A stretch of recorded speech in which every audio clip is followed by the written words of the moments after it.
জানাবো এখনকার বিশেষ বিশেষ সংবাদ আর প্রতিদিনের বাছাই করা খবরগুলো পেতে চ্যানেলটি সাবস্ক্রাইব করুন। শুরুতেই হেডলাইন্স।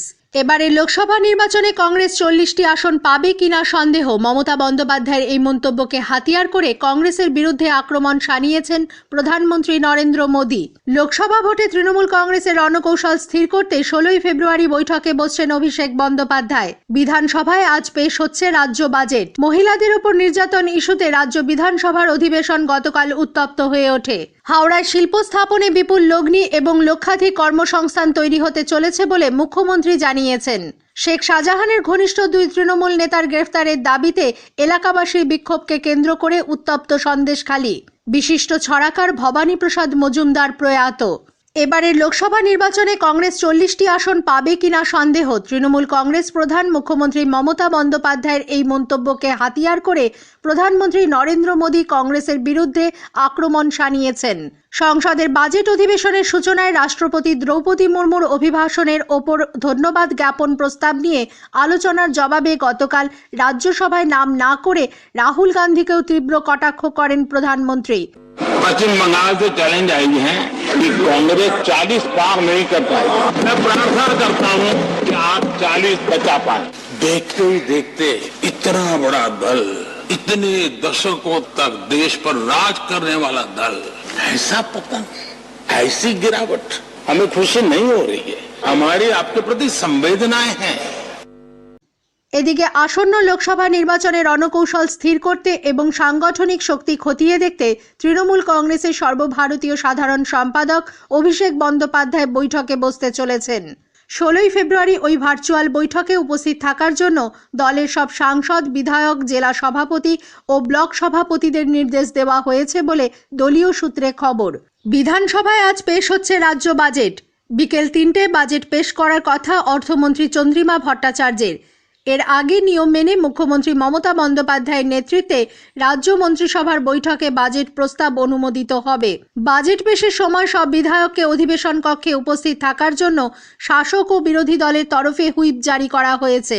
রাজ্য মহিলাদের উপর নির্যাতন ইস্যুতে বিজেপির আনা মুলতবি প্রস্তাবকে কেন্দ্র করে গতকাল রাজ্য বিধানসভার অধিবেশন উত্তপ্ত হয়ে ওঠে। সভার প্রথমার্ধে দলের রাজ্য সাধারণ সম্পাদক অগ্নিমিত্রা পাল সহ মহিলা বিধায়করা মালদায় নাবালিকা হত্যা ও দীঘায় মহিলা পর্যটককে নির্যাতনের ঘটনায় মুলতবি প্রস্তাব আনেন। এই নিয়ে মুখ্যমন্ত্রী বিবৃতিও দাবি করেন তারা। অধ্যক্ষ বিমান বন্দ্যোপাধ্যায় প্রস্তাব পাঠ করতে গেলেও আলোচনার অনুমতি দেননি। এরপরেই বিধানসভায় কালো কাপড় দেখিয়ে প্রতিবাদ জানান বিজেপির বিধায়করা। সরকার পক্ষের মহিলা বিধায়করা প্রস্তাবের বিরুদ্ধে প্রতিবাদ জানান। বিধানসভার বাইরে এসেও বিক্ষোভ দেখান বিজেপি বিধায়করা। অগ্নিমিত্রা পাল প্রশ্ন তোলেন, নারী নির্যাতনের মতো জরুরি বিষয় নিয়ে বিধানসভায় আলোচনা করতে দেওয়া হবে না কেন? ভারতীয় জনতা পার্টির সমস্ত মহিলা বিধায়িকারা আমরা আজকে অ্যাডজর্নমেন্ট মোশন এনেছি এবং আমরা এই রাজ্যে লাগাতার মহিলাদের ওপর যে অত্যাচার হচ্ছে, এবং শুধু অত্যাচার নয়, ধর্ষণ নয়, শ্লীলতাহানি নয়, তাদেরকে খুন করে দেওয়া হচ্ছে নির্মমভাবে শারীরিক অত্যাচার করার পর। এইটা নিয়ে মাননীয় মুখ্যমন্ত্রীর আমরা একটি বিবৃতি দাবি করেছি, কিন্তু এখানে আমাদের মুলতবি প্রস্তাব করতে দেওয়া হলেও সেটা নিয়ে কোনো আলোচনা হয়নি। মমতা সরকার এবং অধ্যক্ষ মহোদয় কি মনে করছেন যে আজকে মহিলাদের ওপর যদি কোনো অত্যাচার হয় সেটা এমন কোনো ইম্পর্টেন্ট ইস্যু নয় এই বিধানসভায় আলোচনা করার মতো? অগ্নিমিত্রা পালের বক্তব্যের তীব্র বিরোধিতা করেছেন মন্ত্রী চন্দ্রিমা ভট্টাচার্য।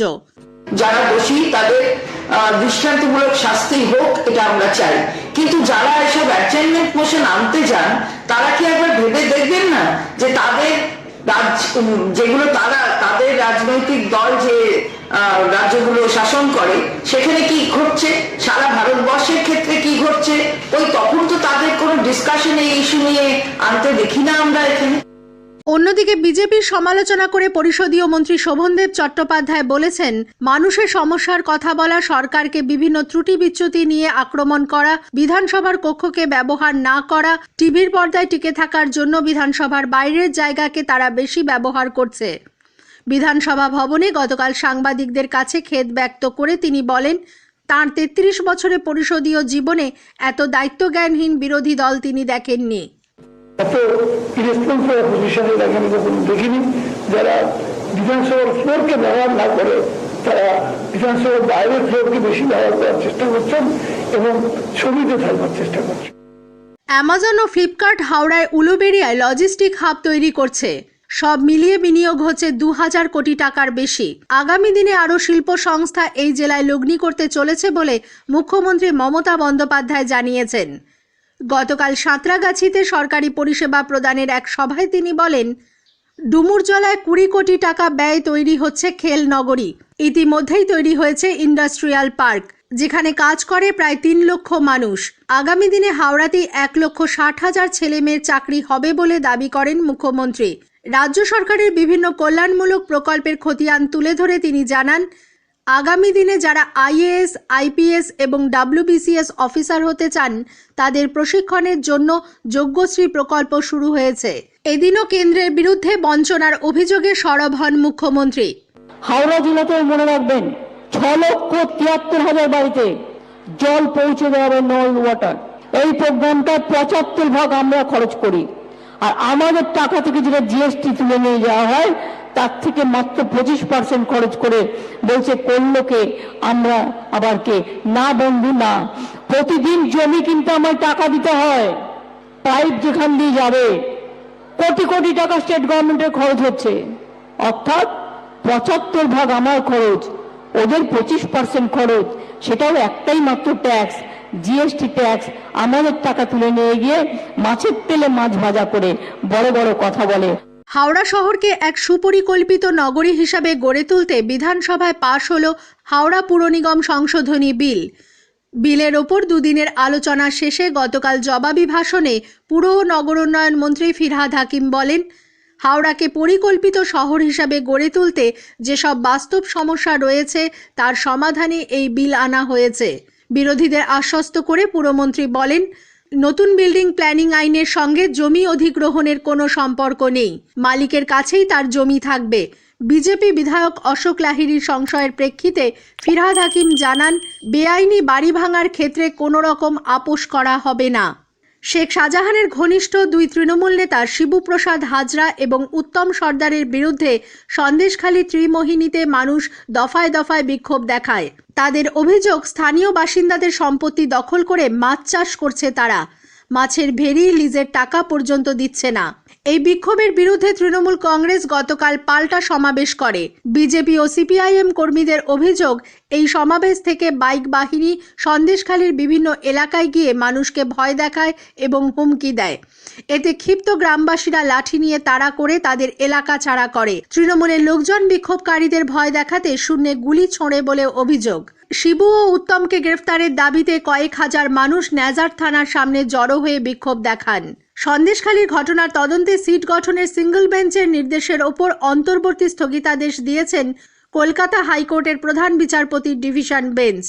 বিচারপতি জয় সেনগুপ্ত সিট গঠনের নির্দেশ দিয়ে বলেছেন, তার মাথায় থাকবে সিবিআই ও রাজ্য পুলিশের সুপার পদমর্যাদার আধিকারিকরা। এই নির্দেশকে চ্যালেঞ্জ জানিয়ে ডিভিশন বেঞ্চে যায় ইডি। রাজ্য সরকারও ডিভিশন বেঞ্চের দ্বারস্থ হয়েছিল। গতকাল 2টি মামলারই শুনানি হয় প্রধান বিচারপতি টি.এস. শিবজ্ঞানম এবং বিচারপতি সুপ্রতিম ভট্টাচার্যের ডিভিশন বেঞ্চে। সিঙ্গল বেঞ্চের নির্দেশের ওপর স্থগিতাদেশ দেওয়ার পাশাপাশি ডিভিশন বেঞ্চের নির্দেশ কোনো এফআইআর এর ওপর তদন্ত করতে পারবে না রাজ্য পুলিশও। 6ই মার্চ পরবর্তী শুনানি। এদিকে ইডির দ্বিতীয়বারের তলবেও সিজিও কমপ্লেক্সের দপ্তরে হাজিরা দেননি পলাতক তৃণমূল কংগ্রেস নেতা শেখ শাহজাহান। বিকেলে তার চিঠি নিয়ে আইনজীবী ইডির দপ্তরে গেলেও সূত্রের খবর সেই চিঠি জমা নেওয়া হয়নি। দক্ষিণ 24 পরগনার নরেন্দ্রপুর থানা এলাকা থেকে সঞ্জয় মণ্ডল নামে এক মাওবাদীকে কলকাতা পুলিশের এসটিএফ গ্রেফতার করেছে। তার কাছ থেকে উদ্ধার হয়েছে আপত্তিকর নথিপত্র ও পেন ড্রাইভ। জানা গেছে, এসটিএফ হেফাজতে থাকা মাওবাদী কিশোর দা ওরফে সব্যসাচী গোস্বামীকে জেরা করে সঞ্জয় মণ্ডলের খোঁজ মেলে। গতকাল তাকে ব্যাংশাল কোর্টে তোলা হলে 16 তারিখ পর্যন্ত কলকাতা পুলিশের এসটিএফ হেফাজতে পাঠানো হয়। উত্তর কলকাতার বেলগাছিয়া মিল কলোনির সেন্ট্রাল ডেয়ারির গোডাউনে গতকাল বিকেলে বিধ্বংসী আগুন লাগে। দমকলের 12টি ইঞ্জিন সন্ধ্যা 6টা নাগাদ আগুন নেভাতে সক্ষম হয়। প্লাস্টিকের মতো দাহ্য পদার্থ থাকায় আগুন দ্রুত ছড়িয়ে পড়ে। ঘটনাস্থলে যান দমকল মন্ত্রী সুজিত বসু। বিশিষ্ট ছড়াকার ভবানী প্রসাদ মজুমদার প্রয়াত। নিউমোনিয়ায় আক্রান্ত হয়েছিলেন তিনি, ভুগছিলেন স্মৃতিভ্রংশের সমস্যাতেও। হাওড়ার দাসনগরের বাড়িতে গত রাতে তাঁর জীবনাবসান হয়। বয়স হয়েছিল 72 বছর। যে কোনো বিষয় নিয়ে তৎক্ষণাৎ ছড়া বানিয়ে ফেলতে জুড়ি ছিল না ভবানী প্রসাদের। প্রথম বই মজার ছড়া, তারপর এক এক করে বেরোয় ভূতের ছড়া, খেলার ছড়া ইত্যাদি। তার সমস্ত ছড়া নিয়ে প্রকাশিত সংকলন ছড়া সমগ্র। বাংলা একাডেমির অভিজ্ঞান পুরস্কার ছাড়াও শিশু সাহিত্য পরিষদ ও পশ্চিমবঙ্গ শিশু কিশোর একাডেমির পুরস্কার, সুকুমার রায় পদক সহ বিভিন্ন সম্মানে ভূষিত হয়েছিলেন ভবানী প্রসাদ মজুমদার। স্থানীয় সংবাদ শেষ হলো।